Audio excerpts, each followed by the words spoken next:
Hello friends, আশা করি আপনারা সবাই ভালো আছেন। আজকে নিয়ে এসেছি আরেকটা নতুন রেসিপি। সেটা হলো তালের বড়া রেসিপি। আপনারা সবাই জানেন এই সময় তাল পাওয়া যায়, আর তাল খেতে, তালের বড়া খেতে সবারই খুব ভালো লাগে। মিষ্টির দোকানে কেমন করে তালের বড়া তৈরি করে সেই রেসিপিটা আজকে আপনাদের দেখাবো। আর রেসিপিটা যদি ভালো লাগে অবশ্যই চ্যানেলটি সাবস্ক্রাইব করবেন, একটা লাইক করে দেবেন।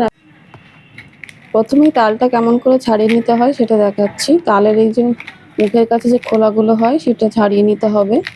ছাড়িয়ে নেওয়ার পরে আঁশগুলো তারপরে আস্তে আস্তে করে ছাড়াতে হবে।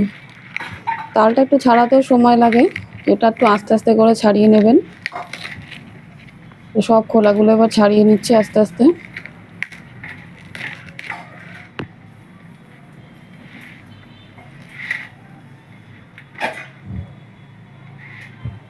তালের যে আঁশগুলো হয় সে আঁশটা এবার ছাড়িয়ে নিতে হবে।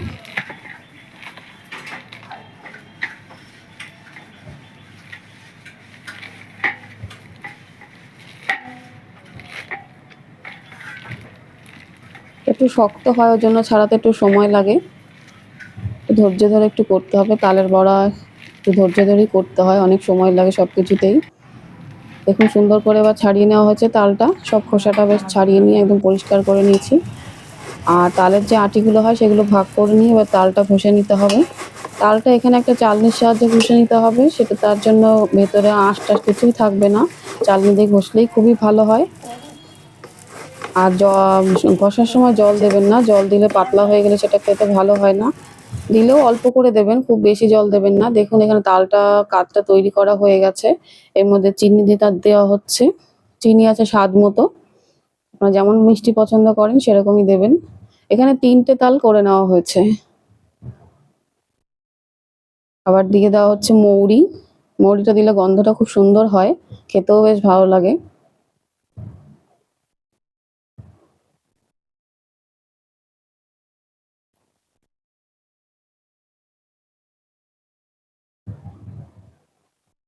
এরপর দিয়ে দেওয়া হচ্ছে সুজি। সুজিটা দিলে একটু বেশ শক্ত শক্ত হয়, একটু মচমচে মতো খেতে হয়, খেতে ভালো হয়। আর এগুলো দিয়ে কিছুক্ষণ সময় মেখে রেখে দিতে হবে। এরপরে দিয়ে দেবে ময়দা। ময়দা সুজি এগুলো সব মিশিয়ে যতটা মাখতে হবে, মোটামুটি আঠা আঠা, খুব বেশি আঠা আঠাও না, আবার খুব বেশি পাতলা না, সেই পরিমাণে ময়দা দিতে হবে। ময়দা একটু বেশি পরিমাণে হলেও অসুবিধা নেই। সুজি খুব বেশি দেবেন না, সুজি বেশি দিলে বেশি শক্ত হয়ে যাবে, তাতে খেতে ভালো হবে না। দেখুন এটা খুব ভালো করে মেখে নিতে হবে যাতে তালটার মধ্যে কোনো দলা দলা ভাব না থাকে। বেশ অনেকক্ষণ ধরেই মেখে নিতে হবে। ময়দা, সুজি, চিনি এগুলো সব ভালো করে মিশিয়ে নিয়ে মেখে নিতে হবে। যত ভালো মাখা হবে তত বড়াগুলো তত বেশি ফুলবে আর খেতেও বেশ টেস্ট হবে।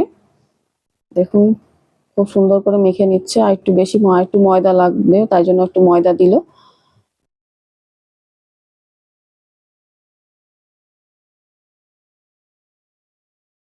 এটা যেহেতু দোকানের করা তার জন্য অনেকটা পরিমাণে করা হয়। দেখুন খুব সুন্দর করে মেখে নিয়েছে এটা।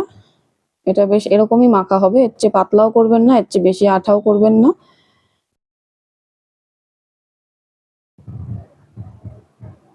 এটা মেখে 25 থেকে 30 মিনিট রেখে দিতে হবে।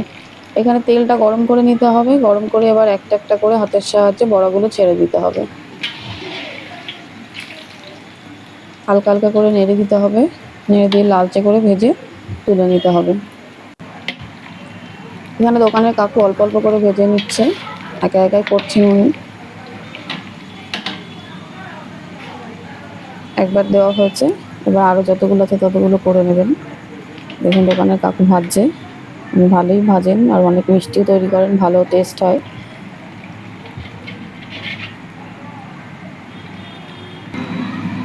দেখুন এবার একবার হয়ে গেছে, হালকা লাল করে ভেজেছে, খুব সুন্দর হয়েছে, দেখতেও সুন্দর হয়েছে, বেশ ফুলেছে বড়াগুলো। আবার একবার দিয়ে আবার ভেজে নিচ্ছেন। এটা হতে অনেক সময় লাগে, যেহেতু আরও অনেকটা তাল, অনেকক্ষণ সময় লাগবে এটা হতে।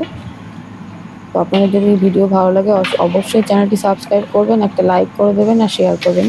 দেখুন বড়াগুলো ভাজা হয়ে গেছে, এবার ঝুড়িতে তুলে নিচ্ছে।